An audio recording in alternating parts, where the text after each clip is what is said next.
कैलास राणा शिवचंद्रमौळी फणींद्रमाथा मुकुटी झळाळी कारुण्य सिंधू भवदुःखहारी तुझवीण शंभो मज कोणतारी तुझवीण शंभो मज कोणतारी.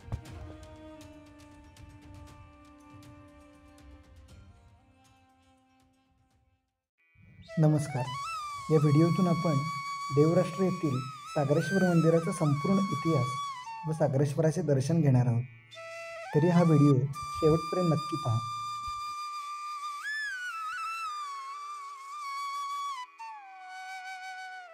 सत्तेश्वर राजाने या मंदिराची निर्मिती केली असे म्हटले जाते. मंदिरात प्रवेश करतानाच आपल्याला जुनी बांधकाम असणारी एक विहीर आढळते.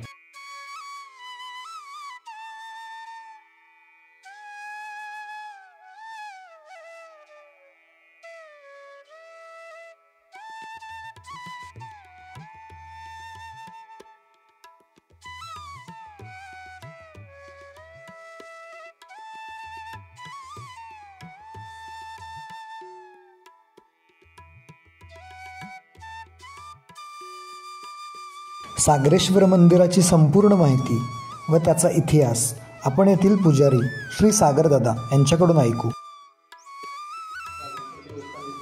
प्राचीन देवस्थान आहे. मुख्य मंदिरासह इथे 37 मंदिर आहेत. एकूण 108 शिवलिंग आहेत. मुख्य मंदिर पहिल्याचा संपूर्ण हेमाडपंथी मंदिराचं बांधकाम आहे.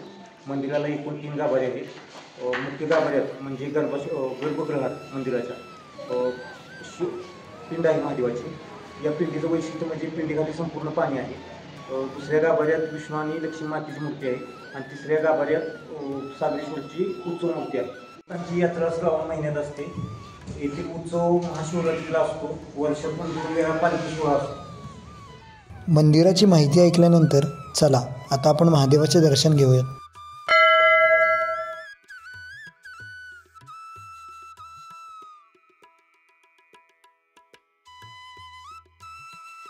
मंदिरात प्रवेश करताच प्रथम सभामंडप आहे. सभामंडपात आपल्याला सागरेश्वराच्या उत्सव मूर्तीचे दर्शन होते. दुसऱ्या गर्भगृहात विष्णू व लक्ष्मीची मूर्ती आपल्याला पाहायला मिळते.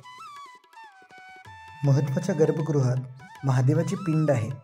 या पिंडीचे वैशिष्ट्य म्हणजे या पिंडीखालून समुद्र वाहतो असे म्हटले जाते, म्हणून याला सागरेश्वर असे नाव दिले आहे.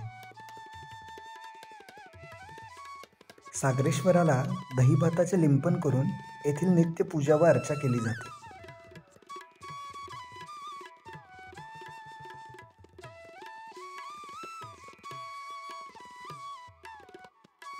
सागरेश्वराच्या प्रदक्षिणा मार्गावर आपल्याला 108 प्रकारची शिवलिंग व त्यांची छोटी मोठी मंदिरे यांचेही दर्शन होते.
येथे आपल्याला दगडात कोरलेल्या विविध मूर्तीही पाहायला मिळतात.